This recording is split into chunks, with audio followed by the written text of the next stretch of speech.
Brethren, I brought some of these up last week. Asa, it says he even, when he was diseased in his feet, sought the doctors, not the Lord. Christian, when you are in financial need and you do not seek the Lord first, when you are in medical, physical needs and you do not seek the Lord first, when you need food, when you need clothing, when you need help, when you need a home, when you need a church, when you need understanding, when you need humility, when you need, brethren, whatever it is, if you are not seeking God first, it is proud, it is relying on the arm of the flesh, and God hates it. And it is absolutely opposed to the way God created this universe. And I'll tell you this, you've got to become convinced of that. You've got to see that in everything. When you lay your head down on the pillow at night, to thank God that you have a pillow to lay it on. When you wake up in the morning, to thank God that He gave you. Brethren, you've got to be convinced of this. That when you do not acknowledge Him, it dishonors Him. When you do not go to Him for every single need, first and foremost, you dishonor Him. Brethren, man is so arrogant, he is so proud, and he is so independent. And you've got to see it in yourself. If you're going to do battle with it, you've got to see it, brethren, for what it is. You've got to see that your independence. God did not make man to run around and boast in his own gifts or boast in anything he has. The apostle says, "What do you have that you have not received?" You don't have anything. Not anything. Without Him you are worthless. Without Him you are useless.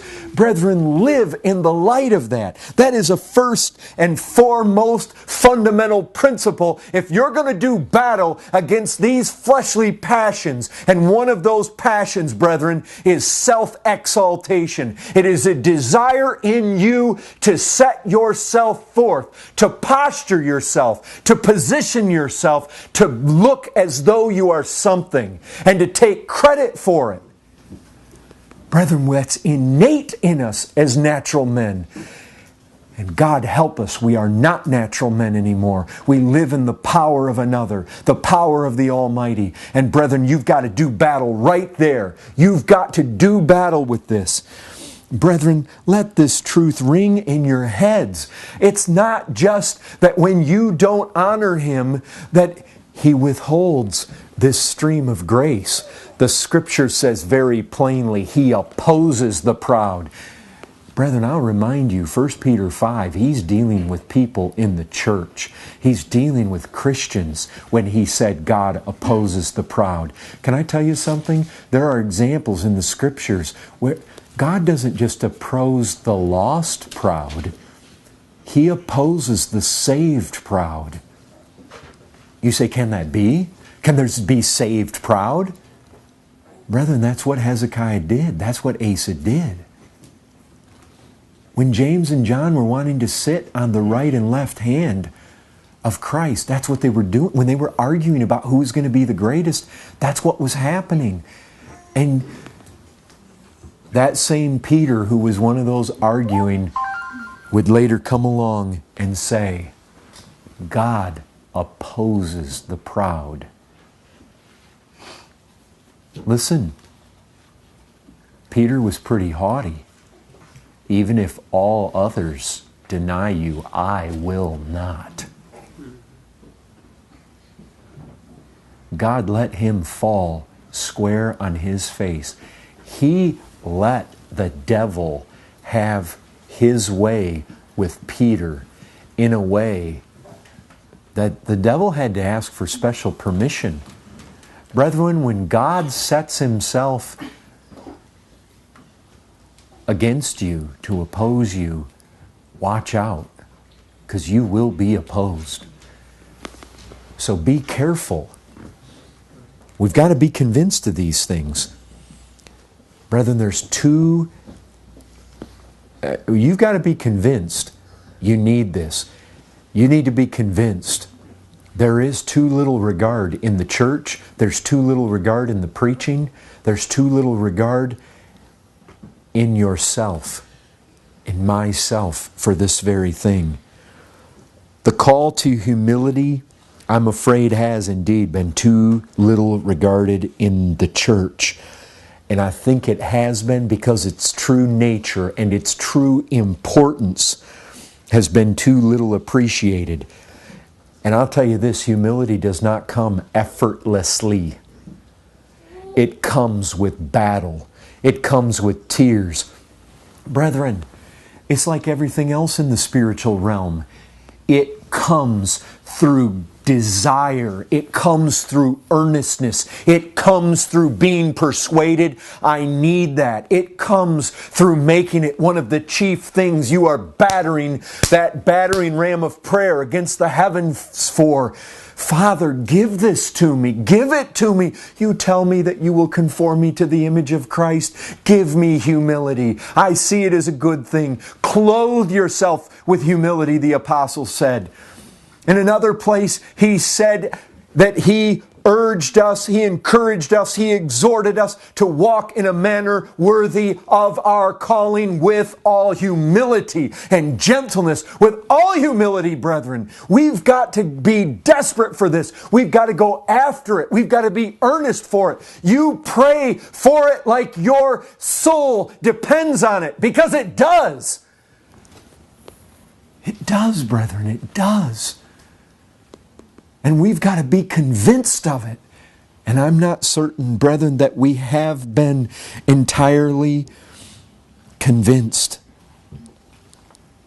of just how much we need it. It needs to be an object of our special attention, our special desire, our special prayer, an object of our faith. What I mean by that, by faith, brethren, you need to lay hold on this.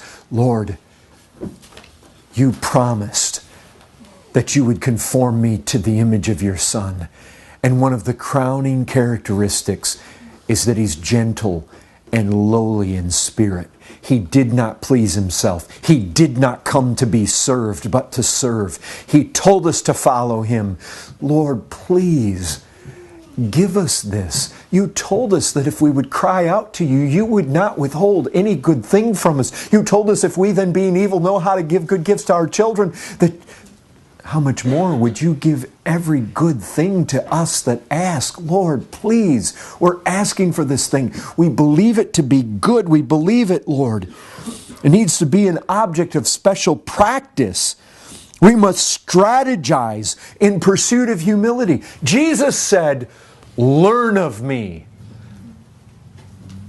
Brethren, so many of you young people, you were recently in school or you're now in school. Think about your hardest subject. Did it come easy? You had to learn. You had to study. Brethren, I can tell you this. As I was telling some of the folks down in Laredo on Sunday, I went through 4 levels of calculus. Brethren, you don't learn 4 levels of calculus effortlessly. And I'll guarantee you this, you are not going to learn the humility of Christ, the gentleness of Christ, the lowliness of Christ in passing and in some half-hearted effort of Bible reading once a week or twice a week. Brethren, you learn calculus by effort, by strain, by sleepless nights, by study.